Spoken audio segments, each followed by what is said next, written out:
All right, 3, 2, 1. Let's get this party started. Hell, 10 days off. What have I been doing? Welcome to the show, everybody. Gym Life Podcast. Fit, jacked, and stacked. One show to rule them all. And we are back. Meant to do this show last Friday.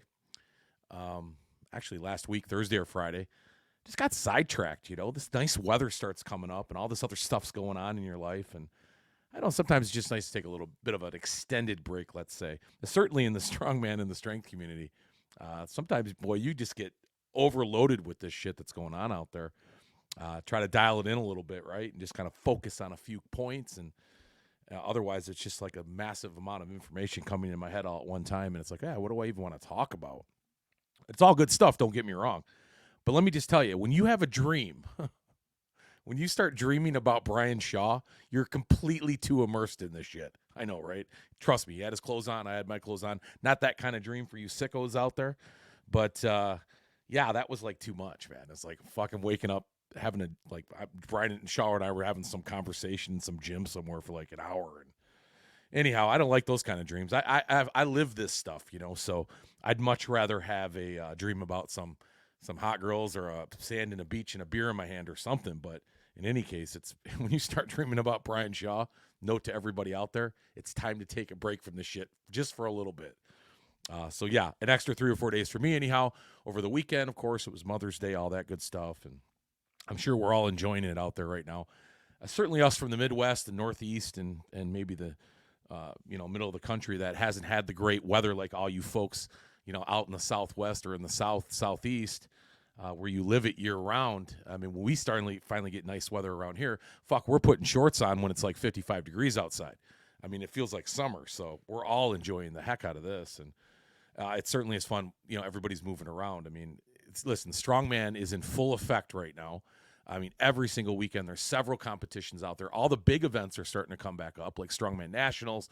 Shaw Classic is coming at the end of the summer. Of course, we got all these other big summer events, and OSG's made some announcements, and we got OSG over in Europe. And so this never stops, right? I mean, the competition side of things, it's just from one season to the next. But summer has always been real indicative of strongman. Always has been. Certainly for us where we live, all these shows start popping up, and before you know it, every other weekend we're able to go to a show, participate in a show, or hear about a show or watch a show somewhere. So certainly a fun time of year. So I was driving down the road the other day, maybe like Saturday. I think it was Saturday morning, and there was I must have past like 2 or 3 CrossFit places throughout my journeys throughout the day, and all these people are outside doing their thing as well, which is super cool. Highland Games guys are everywhere throwing and practicing and getting ready for their season to start up here. I know it's been going on everywhere as well, which I love to see. A lot of you guys out there throwing, by the way. Of course, bodybuilding, right? I mean, we're back into these spring shows again that are going to set up all these big shows at the end of the summer and the early part of fall. Certainly around me, there's all these local shows going on. And then, of course, we're all getting ready for the beach, the biggest show of them all, the summer vacations, the time to get the bikinis on and wear the board shorts for you guys that have no legs. And for the rest of us, that's right, we're going short this year, the chubbies, right, the short shorts. I of course, say if you have legs, you better show them off. And there's not many of us out there that do. So, be a 5%er for sure. So, yeah, that's kind of where I'm at with all this stuff in my thoughts. Triceps healing along pretty well. Everything's going good there.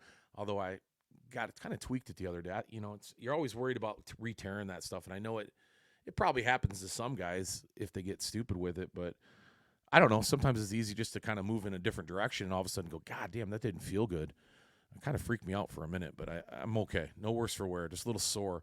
It's like when they tie these tendons back for you guys out there that have gone through it. I'm probably preaching to the choir, but for you guys that don't know, when they tie these tendons back, they have to anchor them back to the bone. And I'm starting to wonder that's probably the worst part of the healing process is getting that tendon to connect to that bone, and where they screw into the bone or drill into it and tie it. That seems to be the most sore spot on me is right on my elbow bone. So I'm guessing that's what it is, and it's probably just trying to anchor itself down. And it's to no surprise, everybody's right. It's going to take 16 weeks to recover this injury. It's going to take all of 16 weeks. I have no doubt about it. I'm moving 10-pound weights, 15-pound weights, stuff like that. I mean, I'm getting some movement back. I can bicep curl and do all that stuff again. So as far as my physique goes, I feel great. But as far as like any real strength is concerned, outside of Highland Games, which I don't even know if I can throw yet with this arm, I haven't tried anything crazy, just some light stuff. I don't know if the movement itself is going to be too forceful, but I've got a few more weeks left to try to work on that a little bit. And if not, hey, the great thing about throwing, at least in most of it, you can throw with your left hand. You don't have to throw with your right hand. So maybe caber would be the only thing I don't do. But like any event, right? If you can't do all the events, it doesn't mean you can't compete. Go in and have fun anyhow. And, that's always been a subject in strongman as well. It's like, if you're not good at every event, doesn't mean you shouldn't do a show. You see a lot of guys, and I preached about it in previous shows, that a lot of guys and gals don't want to do shows because there's one particular event that, doesn't work well for them, or they're not good at it, or they're not strong enough, or they don't want to zero. I would encourage you not to think that way, because you're never going to get better, and there's always an opportunity to work on other things in the meantime. I mean, these shows aren't the world's strongest man, for God's sake. For 99.9% of us out there that participate in just amateur events, all those amateur shows you do, whether you're good at 3, 4, 5 events or not, are going to lead to you getting better in the sport and lead to you learning how to compete, not just how to be stronger. So I highly advise you, don't get hung up on the fact that you can't do a event or you're not good at a single event or two. Get out there and try. And I think all these promoters would appreciate that too. As I'm looking at some of these promotions coming up, and I'm noticing that there is a great disparity in the amount of participants in some of these shows, largely because I think there's, those areas that are pushing it harder with the novice classes, and they should be, right? Because that's the future of the sport. Than others, and I encourage all you promoters out there to really attack those novice guys and gals, get them involved in the sport. But I've noticed a drop-off in women. Now, women, don't tell me you're not, going to continue on this path we're on in this side of the sport, because I'm a bigger fan of the women's side of the sport than I am a man's side of the sport, because of all the great things we've seen in the last couple of years. But I have noticed, and I've talked to some promoters as well, they're getting fewer and fewer women involved in these shows, even at a novice level. And I hate to hear that. God, I hate to hear that, because it's, obviously we need, generationally speaking, we need more and more athletes to keep coming up to better these classes, to better our sport, and to, just make for better competitions and better promotions. So hopefully you women out there aren't getting cold feet. Those of you who are thinking about competing or have competed once and said, I'll get to it some other time, get back to it. Have fun. These shows aren't that difficult, and they're certainly not that heavy. Get out there and train a little bit. Most of these shows now are fairly dynamic, even for the women, which means you just have to be good and athletic and somewhat strong, and you're going to have one fuck of a day out there and have a great time. So let's not get discouraged out there. Ladies, let's get all you back on the horse again when it comes to starting to compete at these shows. I know Great Lakes last year, we had about 50 or 60 women. I'm just thinking locally around me, because I'm more tied into kind of where those competitors are at. Of course, Nick O'Hara, Battle of the Beach. By the way, Battle of the Beach in Harbor Beach, Michigan, July 8th. For those of you around me, that's going to be a great show, and Nick's still looking for some competitors out there. Women, again, he's short on actually female competitors. I did notice Motown's Strongest Man is coming up May 20th. I haven't talked to Skip and Jen too much about their show. I'm going to try to get out there and see it. But I saw 2 or 3 women on that roster, which surprised me. Generally, our contingency of women in my area is quite big, so I'll use that as a barometer for everywhere else.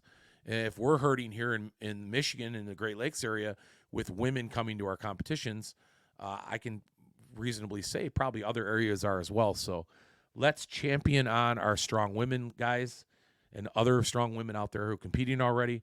Let's get some of our friends involved and some people that are kind of on the fence and give them a little shove, get them into these competitions.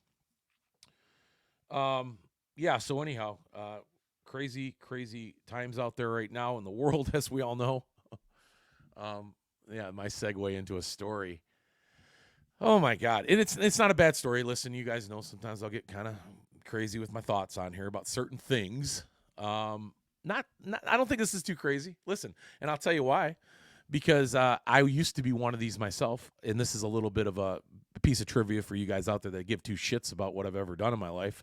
But I was a vegan once for like a year, and I guess the big reason I turned vegan was because I felt like I wanted to make sure my health was on point, right? For a lot of us, those aha moments. I think I went, memory serves correctly, the timeline of this.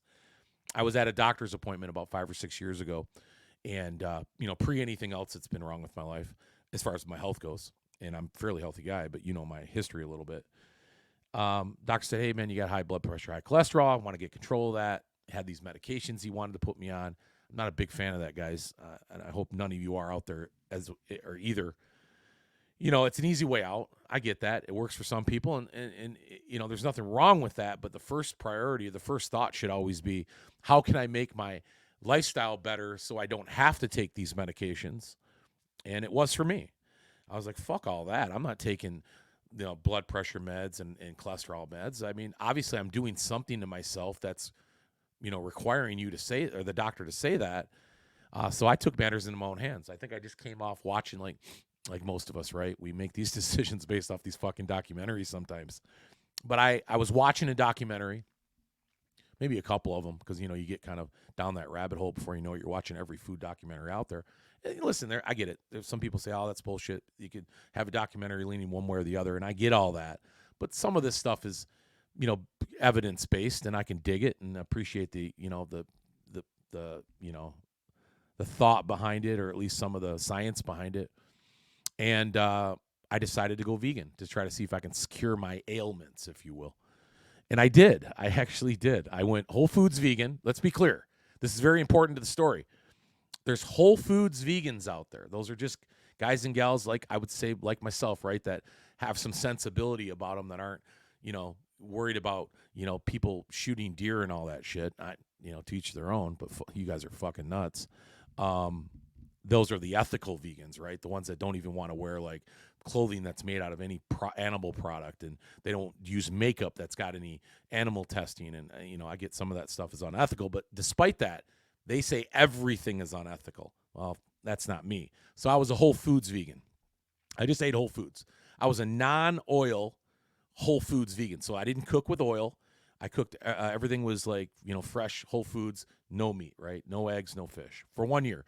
I said, if I'm going to start this, I'm going to do it for 1 year, and I'm just going to bite the bullet and fucking do it no matter what, so I can be my own beta test. Not a month, not 2 months, none of that bullshit. You guys know as well as anybody out there, all my listeners do. If you don't put forth your effort in something for a long enough time to truly get its worth, you'll never really know.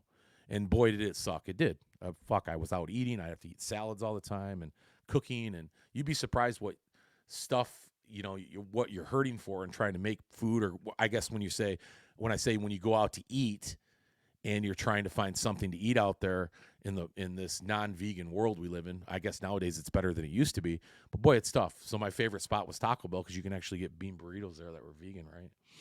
But in any case, my cholesterol dropped significantly. My blood pressure dropped significantly, to the point where I was like amazed, like literally back to normal within 6 months. So, okay, I proved my point, but I still had 6 months to go. So I went through this for another 6 months. I was still lifting and training and all that stuff. I wasn't doing strongman at the time because I had my hip was hurting at the time, so I didn't do anything like that. But what I discovered is that to trying to be a strength athlete or trying to grow muscle, maintain muscle, being vegan it just isn't the way to go. Some vegan guys would argue that with me. Oh, fuck all. You guys are wrong. You guys are runners, and you're like these other type of athletes. I get that. There's a lot of you guys out there that are vegans. That vegan strongman, oh, he's full of shit anyhow. You guys seen him on TV. Fuck, he couldn't compete against 90% of our heavyweight class over here in the United States. So don't even give me that shit. The world's strongest vegan. Well, the world's strongest vegan is not even as strong as most of our women, to be honest with you. So I decided that it just wasn't for me. I couldn't maintain my muscular stature like I wanted to. I was soft. I dropped like 20 pounds. I was like 295. I dropped down to 270-ish, like right away, within like 2 months. And then I just stopped. I didn't go any further. I didn't try to. I just thought, well, fuck, if I'm going to eat vegetables all the time and lentils and beans and all this shit, of course, a lot of carbs, right? I got to drop weight, right? I mean, I'm going to be down to like 240 or 250. I was thinking, oh, hell no. I got to 270. I stopped dead cold. Didn't lose another pound. I was 270 for the next 6-8 months, and I stayed there, and I was soft as fuck. I didn't look very good. Honestly, I didn't look good at all. But I sold myself 1 year. That's what I was going to do, 1 year. So I did it. And when that 1 year point was up, I said, okay, I'll start eating meat again. I gradually stepped back into it. Some of my friends told me, don't start eating steak right away. You're going to fuck yourself up. And it was hard enough even eating chicken at that point. My stomach was not appreciating it at all. But in any case, I got back into it. But I had a very good look at veganism and kind of what people go through that want to change their lifestyle, want to change these eating habits, and how difficult it is. I cooked all the time. I prepped all the time. Listen, I've got a whole new appreciation for that type of cooking, and I even include it now into my other, my new diet, right, which is everything, of course, meat included. But I got a certain appreciation for people that are vegan. I don't necessarily agree with ethical vegans. I think they're off their fucking rockers. They're part of that woke community out there as far as I'm concerned, and you guys know how I feel about that. Most of them are, and I'll give you a good example why. Right? Get to the story, Joe. All right, I'll fucking get to the story. So I'm in the grocery store the other day, and I'm at the deli counter. I'm getting some cheese or something like that. And there's this girl in front of me, and she's like ordering some stuff. And she asked the lady, listen, do you have any vegan products? Which I guess isn't an uncommon question anymore. And the lady says, no, I don't. And I'd heard her, and I said, oh, you're vegan. Oh, that's cool. A lot of respect for you. I used to be vegan. I'm not vegan anymore, but I respect your plight. Or I didn't say plight, I guess. I just said I respect what you're doing.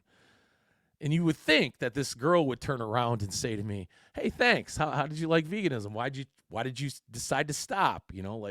She turned around and she said, how dare you? And I said, what do you mean how I thought she was joking. I said, what do you mean how dare I? She says, you coming up to me and saying you used to be a vegan and you're not a vegan anymore is like somebody that used to be a Christian coming up to another Christian and saying they're not a Christian anymore. They believe in the devil. I was like, fuck me. Talk about taking back. Okay, you guys know there's these thoughts after you hear something like an hour later you wish you would have said. I kind of had a lot of that moment for the rest of the day or the rest of the weekend for that matter. However, I did say to her, because I was amazed at her comment, I said, I don't understand what you're saying. Are you comparing veganism to Christianity? That was my first point. And she said, yes. I said, well, that's where you're wrong. Veganism is not a religion, it's an ideology. I says, and it just sounds like you need a little meat in you. That's the best thing I could come up with. And I was taken back by that. I kind of just walked away. I was blown away by the fact that this ethical vegan, right? Oh, she went on to say, as I was kind of in that 5-second window of listening to her, about how she does. Basically, what I'm saying is that I can't remember now. Again, guys, it blew me away. She said something about how now you're just telling me it's okay for all the animals you're killing and eating. I mean, she went on, and I was just like in this blank space in my brain that I couldn't even register. It was like I felt like I was on some fucking like hidden camera show or something. It was nuts. And I just said that. I said, well, that's where you're wrong. I said, religion's not an ideology like veganism is. Not even that I'm that religious of a guy, truly, but I certainly know the difference between veganism and fucking Christianity, for God's sake. And that's what got me thinking about these fucking crazy people out there. I mean, you would think, right? And I get it. I don't really have much more to that story because I was just taken back by it to the point where I wanted to think about this like immediately. Like, oh my God, did I hear what I just heard? But you would think these people out there, I mean, would just want to have a conversation, want to have some dialogue, right? I mean, just to talk, to maybe, I don't know, convince me that I made a mistake not being a vegan anymore in a nice way. Almost as if you were to meet a good Christian out there, which many of them are, and you said, yeah, I used to go to church, or I used to believe in this or believe in that, and I don't anymore. Most of those people are probably going to have a conversation with you, right? They're going to say, well, wow, that's interesting. Why do you feel that way? And, what would change your mind? And do you think maybe, or, you know what I'm saying? Just to kind of question in a nice way why you're doing something. And maybe, just maybe, because they're a good Christian or a good vegan or good whoever you want to be, that you're going to try to convince that person that maybe they made a mistake and they should come back to the fold. I mean, it was just nuts to me that I'm dealing with this person who I have no problem saying is woke and off their fucking rocker, right? The war against the woke. I champion that shit on because this person was exactly like that. She didn't want to reason and she didn't want to have a conversation. I offended her, and I hurt her feelings essentially by simply saying, "Hey, much respect. I used to be a vegan. I'm not anymore, but I know how difficult it can be." And it hurt her feelings somehow. I was just blown away by it, guys. I'm still blown away by it. Honestly, I wasn't even sure if I wanted to bring it up on the show because I don't know. I didn't know if I can convey my thoughts the right way because it just scrambled my brain so much. Having this conflict with this person out of the middle of nowhere about some silly thing like that. It just, some things you don't expect. You know what I call that? I call that waking the woke, right? Careful, poking that bear, right? They don't want to hear that shit. They don't want to hear your opinion, and they don't want to hear your thoughts on anything, because if it doesn't resonate with them or it doesn't fall under in their own narrative, they're just going to shut you down, and they don't want to hear you speak. And I see this shit, right? We all do on TikTok and Instagram and all that other shit, and we laugh at it when we see it. But to be a part of it sometimes, like to really be a part of it, like a true story, it is bizarre as fuck. So sorry about bringing that up. I just had to, right? Veganism, that's kind of what that's a good story, right? Being vegan, we all have these great diets out there and all this stuff we do. I thought, why not? We'll talk about it. Now I'm regretting it because I don't even know if I made any sense to you guys, but am I resonating with you? It's just crazy to me that people like this exist in the world today. Not just exist, right? They've always existed, but in like droves of people like this exist today. I just don't even want to hear your thoughts and have nothing constructive to say after they hear what you say. It's just fucking bizarre to me. Anyhow, I digress. Yeah, veganism. But I tell you what, guys. I don't have to preach the choir to you. Whole Foods, whether you're carnivore and you love that shit. Listen, I tried that a little bit too. Carnivore diet. My friend's on a carnivore diet. He swears by it. He's in good health. He's lost about 30 pounds. I kind of tried it for a week. I'm going to be honest with you, man. Fucking bacon and butter and burger. I don't know. It tastes good for the first 3 days. I'm thinking to myself, fuck, this is awesome. Bacon, butter, and burgers and cheese and I don't know what the fuck else he was eating. Who doesn't want all that shit? Well, you don't not want it. You just don't want it every fucking day. I'll tell you right now, because you will soon find out that shit doesn't taste good after about 3 or 4 days. It just doesn't. Yeah, I get it. Switch to a steak, switch to some eggs. That's all fine and dandy. But holy fuck, that is a tough diet. So you carnivore guys out there, God bless you. I at least got to throw in some asparagus or some rice or something. Fuck, they're strictly protein guys. They're not throwing in rice or nothing. It's fat and protein, period. Matter of fact, I don't even know if they can eat nuts. I guess I don't know much about it other than the fact that every time I ran into my buddy, he's eating like 5 hamburgers piled up with a fucking stick of butter on it and like a bunch of cheese. Fuck. Isn't it hard to believe that that's a fucking diet? Oh, man, it's crazy. Like you would think, but I get it. Saturated fats are not our enemy, as we've been told, right? And then we were told trans fats are our best friend, and we find out it's killing everybody. So, yeah, anyhow, saturated fat carnivore diet, apparently pretty good for some, not for me. I prefer more of that Mediterranean take, right? Give me a little bit of everything, kind of good whole food stuff. Make my salads if I want them. If I don't, I'll just eat some asparagus or broccoli, olives or something. All right, so what do we got going on? We have, of course, the U64 contest is coming up. That in the top of my head for you strongmen out there, strong women, which is largely what my show is kind of circled around at the moment, and I'm okay with that. The U64 is coming up, Denver, Colorado, June 17th. Of course, that's the first big event on the PSL new Pro Strongman League, I guess, the tour, right? Not a tour, but every year, but it's a tour this year, their first big event. Several coming up after that. I know that lineup has been announced, but we're going to talk about it more along with the events of that with my friends John and Darren from World's Strongest Opinion, and, of course, Yanni from the Strongest Personalities. That's their podcast. We get together every couple months, and we kind of do like a collaborative podcast. I hosted the first one. World's Strongest Opinions hosted the second one, which was my fault on that one, guys. I was doing it from my car, and I really fucked it up. But I promised I'd be in studio to Yanni. Then, of course, Yanni is going to do the next one, and we're going to try to stay on point with some show topics. And one of the things we're going to discuss is kind of the predictions of that U64 show, which is going to be off the chain. Of course, we know the U64 division in women, that is yeah, that I would still say even this year, it certainly was last year. I would say still this year, just holding on. Because I think we look at that 82 class now as a really strong class. But that 64 class, in my opinion, is still holding on as the best class in strong woman, and that'll be a big show. Of course, Real Lovelace is coming to that show. Holly McRae. These are some champions of past that are going to be there competing. Of course, I found out Panda's going to be there now, and of course the list goes. Kira Rickson's going to be there, I believe, as well. A lot of big champions, a lot of big names.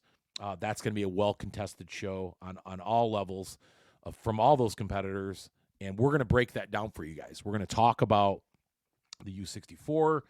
We're going to talk a bit about the 90 kg, of course, the Chaos Classic, the U90 class out there in England in a couple months.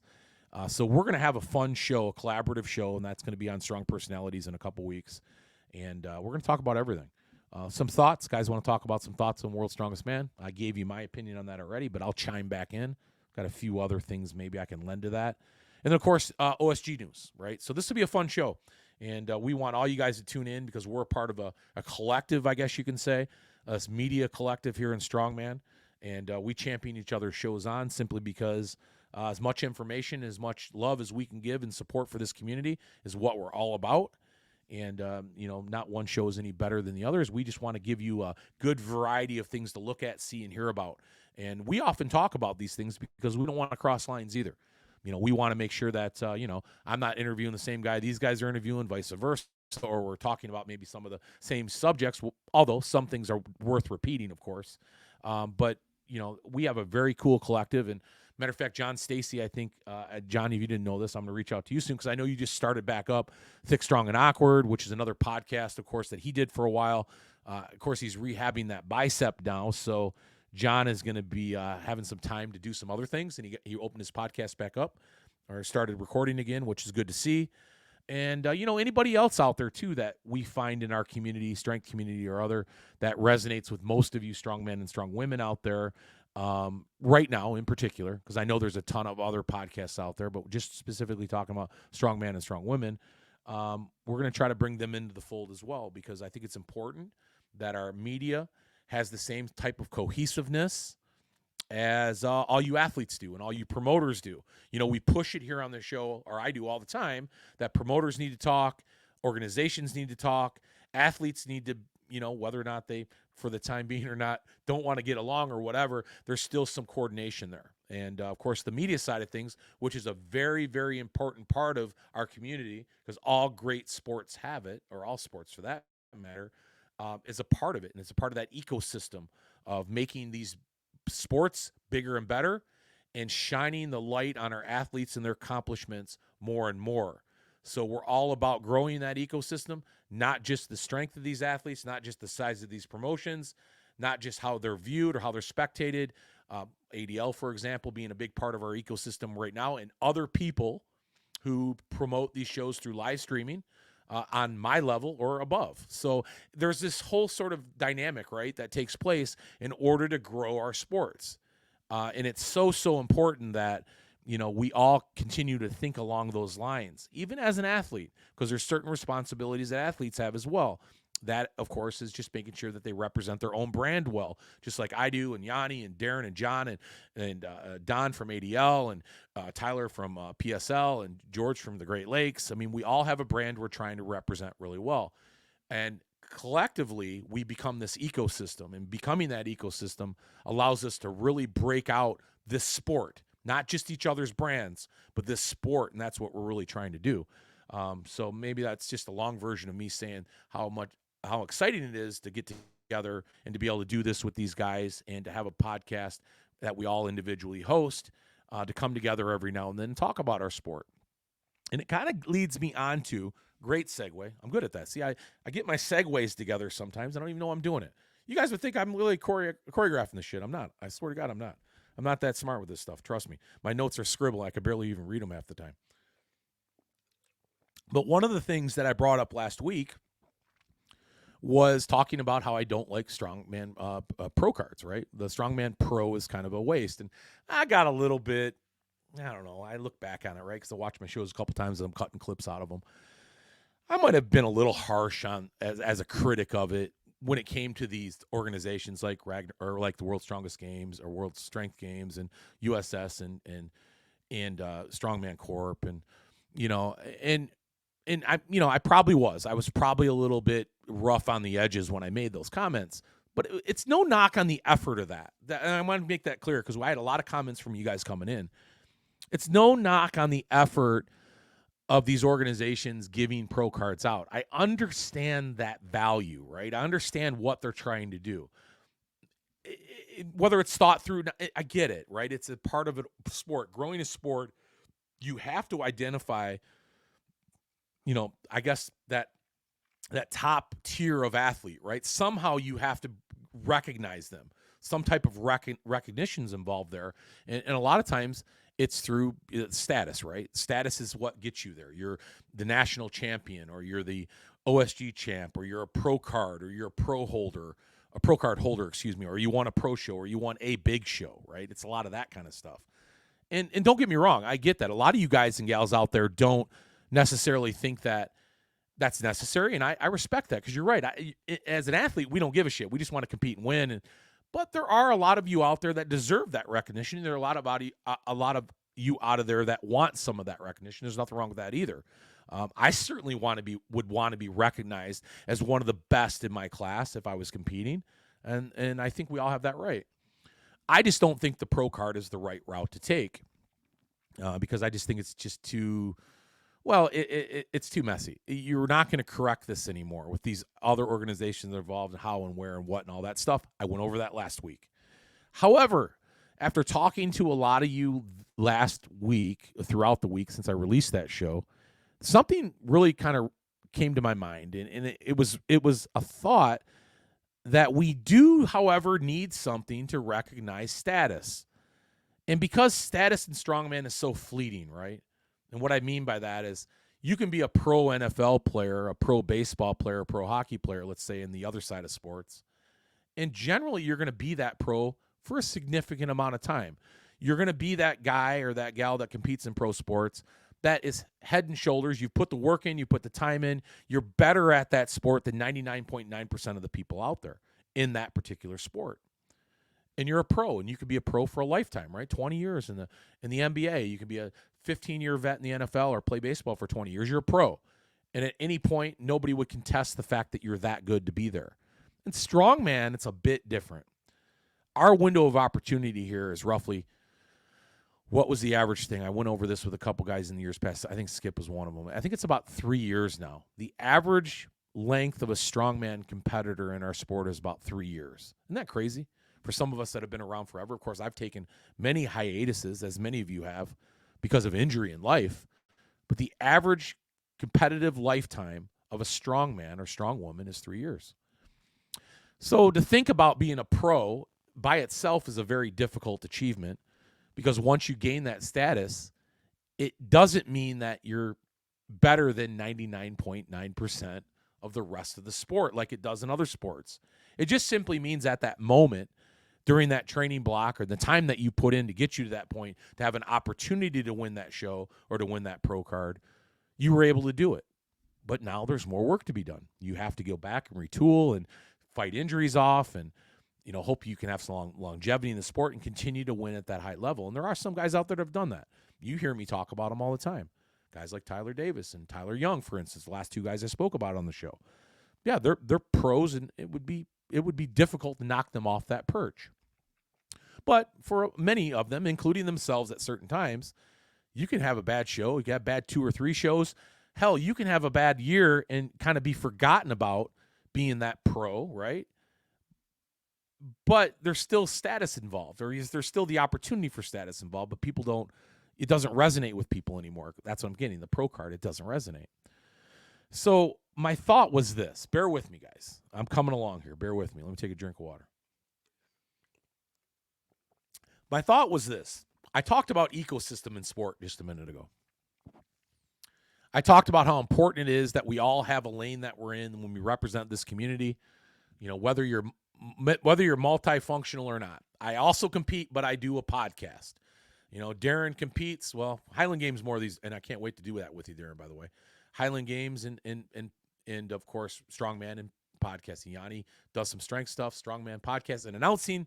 I mean, we all are kind of multifaceted. So, but we're all a part of this ecosystem. We all have the kind of this lane we're in, right?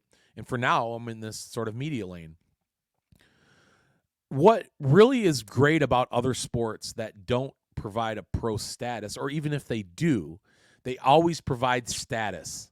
What I mean is we could go into ESPN at any point and there's a ranking of the best NFL teams going into the season and, the top 32 from 1 to 32.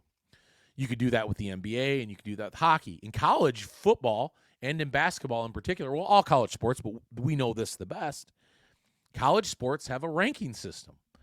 They rank their college Division I and Division II football teams from 1st to 10 or 1 through 25, right? Or whatever, top 10 and top 25.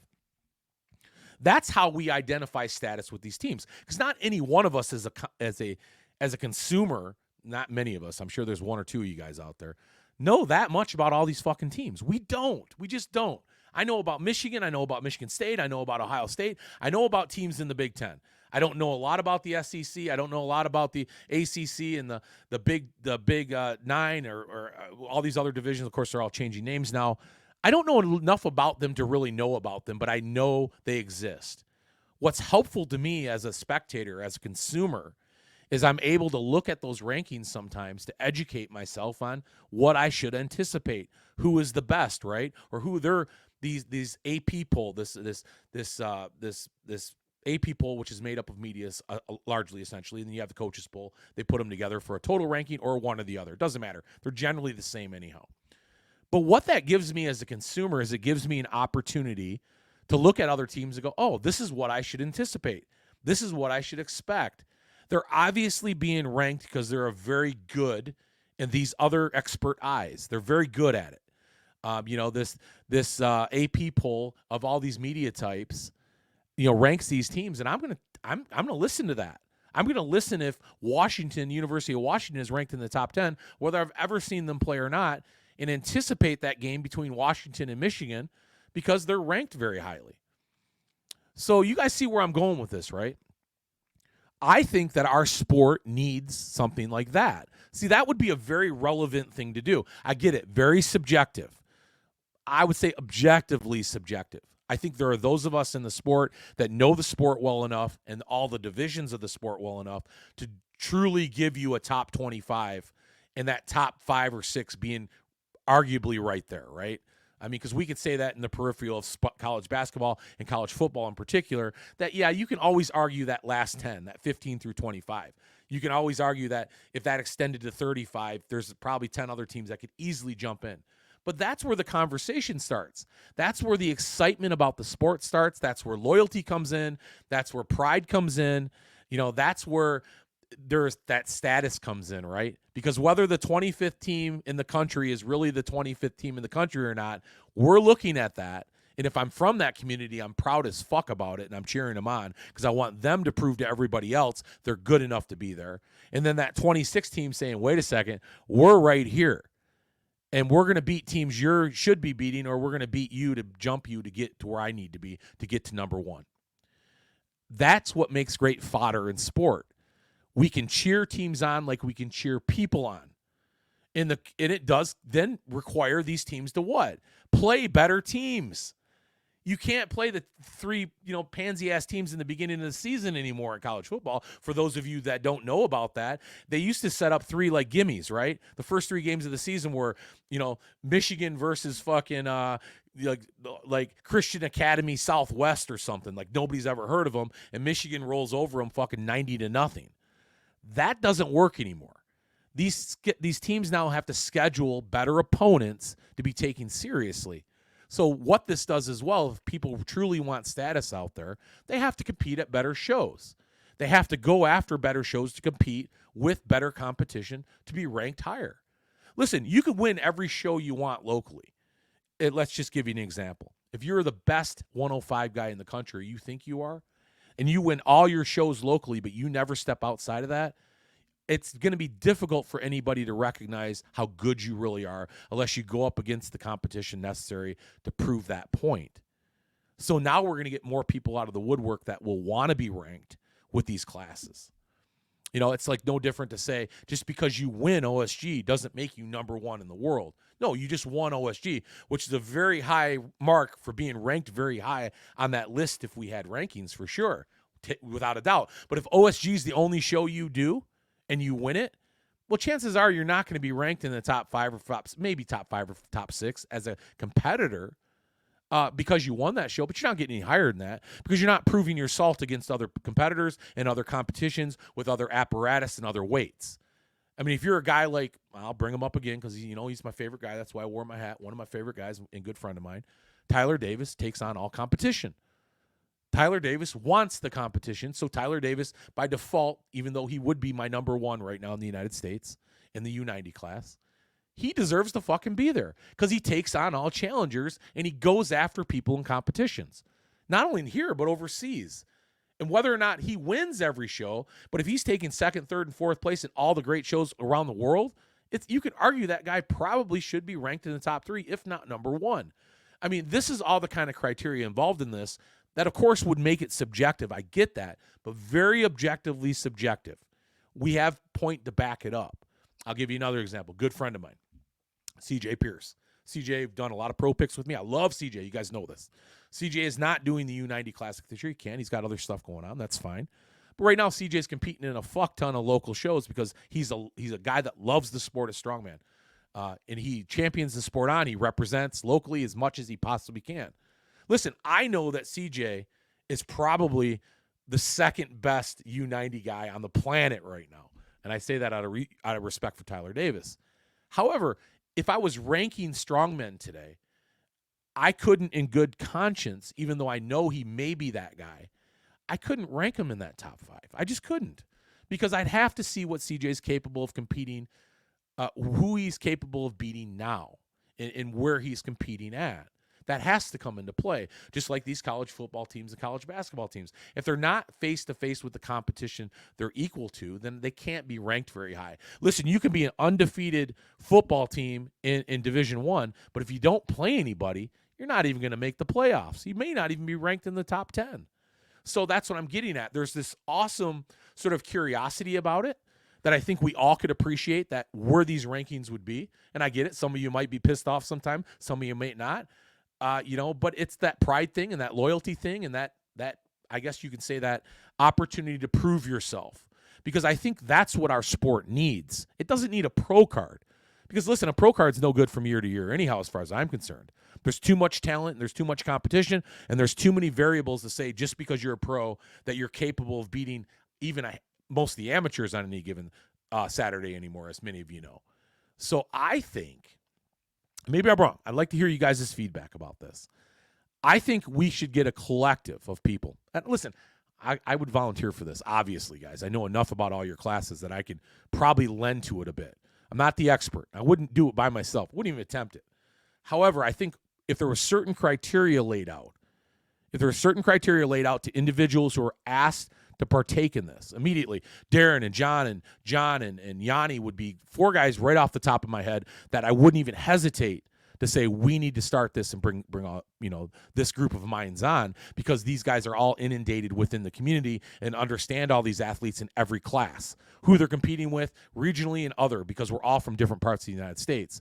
We can lend our argument to all the people that we think would be deserved in our top 10, for instance. And I think that's where you'd have to kind of draw the line in the United States, right? Top 10 in every class, I think, would be fair. Now, of course, what is the end game, right? Well, in the beginning, there is really no end game. I mean, we would just create these rankings, and hopefully these competitors then would try to find one another, right, to move up the rankings. Maybe we can get sponsors involved in these rankings at some point, and maybe there's some type of reward for rankings at the end of a season if we can find 2 calendar dates that make sense. I mean, so this is an opportunity to grow the sport. Where the rankings would go and how the rankings would take and sort of take off to or end up, I mean, that's kind of the fun part about it too. Who knows? Maybe there's a really good promoter out there that would say, we're going to have our championships at the end of the year, and the people that are in the top 10 in all these classes or top, whatever, you want to take 8 athletes, take 8, whatever you want to do, and say, we're going to cover the cost of everything for you guys to come and compete for this national championship, let's say. Now, I get it. Don't steal all my ideas out there, guys. I'm going to coin some of this right now. At least get me involved in it. But there's an idea for somebody out there. There's an idea to have some fun with this, to make it resonate amongst our athletes, to say it means something to them. Not only from a status standpoint, so our spectators, our fans of the sport, can look at this rankings that comes out once every month, maybe once every 2 weeks, and gives people an opportunity to have conversation about our athletes and our sport. And it also gives our athletes an opportunity to prove themselves for status. Because I know we appreciate that as athletes. We want to be known for being good in our sport. We work hard to get here. We put a lot of fucking time in. And that being recognized is important to us. And I know there's a lot of humble guys and gals out there that say, I don't know about that. Nah, I call it bullshit on you. I think we all want to be recognized to some degree. And I think this would be a good way to do it. Now, this is an idea I had literally 2 days ago. Literally. Coming up with it, I was in church, to be honest with you. Whatever he's saying, it didn't resonate with me. I didn't even want to listen to him, so I was thinking about this shit. That tells you how fucked up I am, honest to God. All right, so anyhow, this is what I'm talking about. So I'm going to give you guys a chance to stew over this and let me know your thoughts. I get it. It's going to be across the board, but I still think it would be good for our sport. And I think there's a lot of teeth with this when it comes to growing our sport with some legitimacy to status, ranking, and kind of giving not only us strong men and strong women an opportunity to kind of see who the competition is, but it's going to give our fan base out there, our spectators, to get really involved with you guys individually who make this top 10, who make this list every year. And who knows, we can look at this list objectively 4 or 5 years down the road, and we can say, well, look at Evan Singleton, hypothetically, right? Could have been number 1 2 years in a row, and all of a sudden he's a pro. And then we start looking back and going, oh, this guy's a pro now. And this guy's, I'm talking that big pro status guys, the world's strongest man type stuff. And wherever this sport goes from here for other classes as well. But certainly with those guys, you could argue the Trey Mitchells of the world, the Bobby Thompsons, the Evan Singletons, probably all would have had this status, right? It's almost like saying, it's no surprise that the University of Alabama drafts the most NFL football players because they're constantly number 1. Fucking right. So we can start objectively looking at the stats of this and saying, is this working or not working over the next few years, and tweak it so we can get it kind of dialed in, so we can legitimately look at a ranking and go, yeah, that's pretty close. We can argue it one way or the other few spots. But ultimately, when we see people in competition that are competing against one another between 1 and 10, we're expecting a good show. We're expecting these guys to go head-to-head. And not only are we, they're also anticipating as well, because there's a fight to be had, and that'll be a hell of a lot of fun to watch, talk about before and after that competition. So just something to think about. Years ago, Strongman Corp used to have this, actually. They were Strongman Corp, just for a brief time, I think. And it wasn't Strongman, it was NAS back then, you guys, North American Strongman. They had a ranking system, and it was a little bit more archaic, of course, to no fault of anybody's. But they basically took platinum shows and pro-am shows to determine the best heavyweight open amateurs in the United States at any given time. You had to compete, like I said, and you had to perform, and then these stats kind of, however they were put together, would determine who this top 5, top 10 was, that kind of thing. And, it was kind of cool. I found my name on that list once. I think I was 4th in the United States as an open heavyweight. And again, that didn't mean a whole lot back then because it wasn't that big of a sport, essentially. It wasn't recognized by a lot of fans. It certainly wasn't being live streamed, so you didn't have a lot of spectators outside of those within our own community. But it was a cool thing. I mean, I was proud of that, as I know a lot of athletes would be proud of something like that, because status means something. At the very most, it's a pat on the back that says, hey, you're working your fucking ass off, and you deserve to be mentioned in this list. And I think we can pull it off. So, of course, I told my friends, my guy friends, right? Okay, my guy friends, Yanni, John, and Darren the other day on a group chat that we got, that they should anticipate this on my next show, if they even got to this point listening to this fucking show at this point. Because I'm calling all you fuckers out right now. Do we listen to all of our shows? I don't know if we do. I'll be honest. Sometimes I bounce through you guys' shows, but I love them all. I'm constantly supporting them. Oh, by the way, John and Darren have got a kick-ass interview out. Again, proud of you guys. This is awesome. With Tyler Young, actually, which is really cool. And I just talked about Tyler in my last show, that U90 Classic. Those guys have kind of, by default, just sort of ended up with some really good U90 guys that are competing over there in England that are been on their show over the last 3 weeks. So I love to see that. Anyhow, get out there and check that out.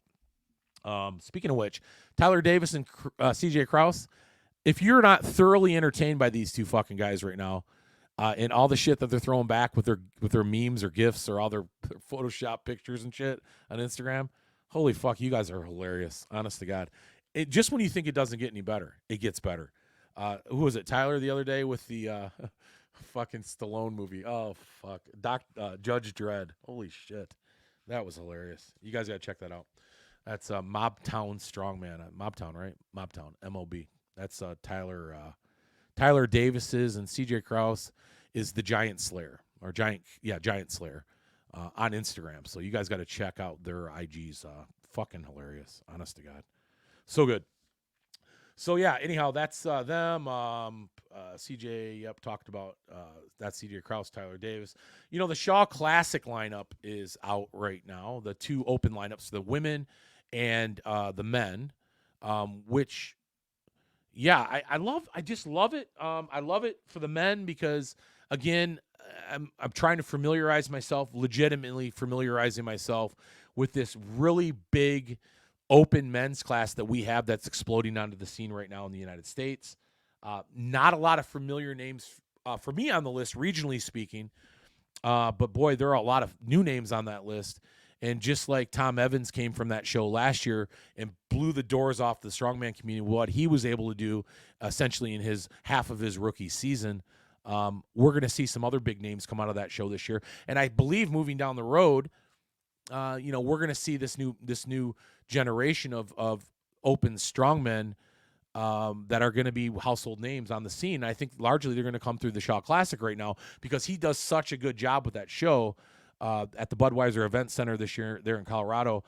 It's going to be fucking crazy. And to be a part of this show as an amateur, of trying to obtain that status, right, of winning his show, to be then invited to these other opportunities because Brian's setting that up to be a big show, an opportunity show for athletes, not just a great place to compete and some prize money and that kind of thing. He's making it so where if you're recognized from his show to win it, that you're going to be able to get into these other big promotions that are going to lead you to greener pastures, if you will. So I'm not really familiar with that new crop, that new lineup. Of course, a lot of you guys probably are, and I'll get more familiar with it before August 19th and 20th.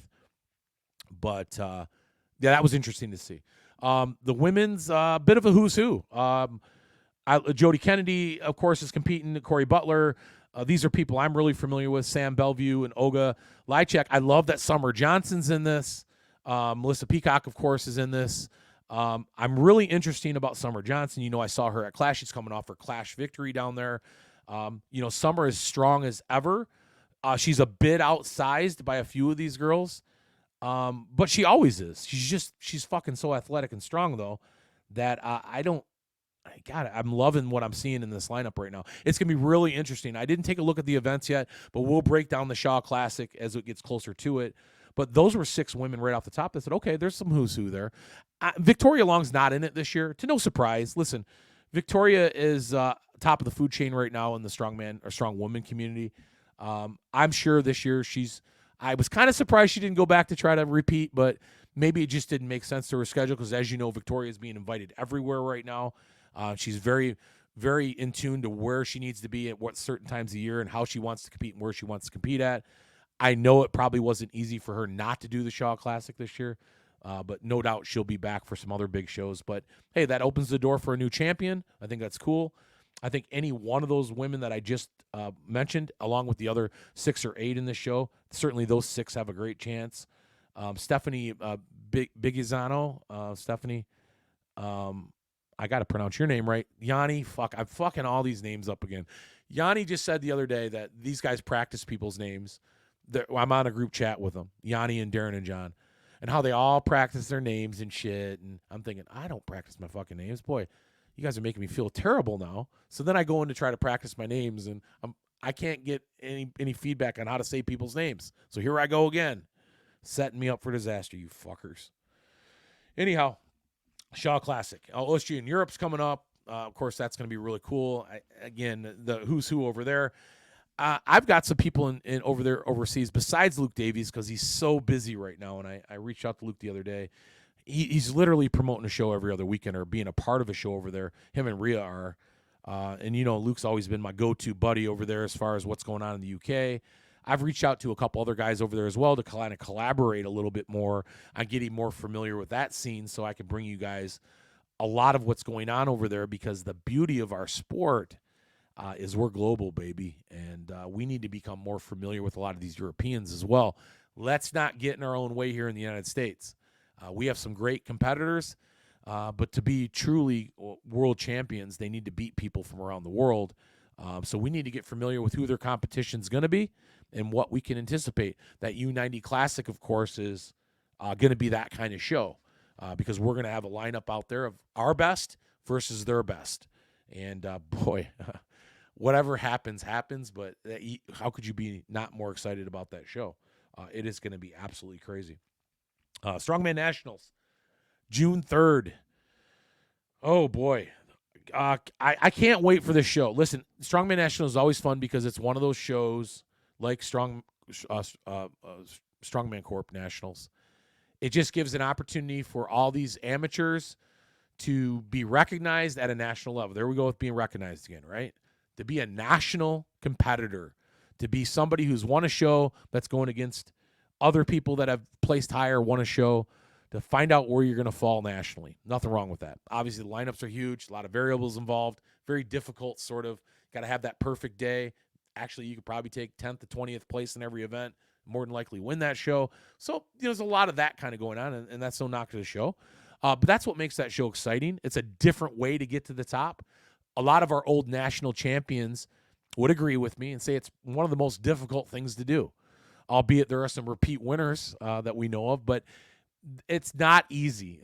I would argue that most of these guys would say to get that status to win nationals might be the most difficult thing there is out there to do because literally you're going up against 50, 60, 70, 80 guys in a given class or girls for that matter, and talk about one little fuck up can cost you being relevant or not, honestly. So that's going to be interesting. I can't wait to see that show. I'm more interested in it from a promoting standpoint.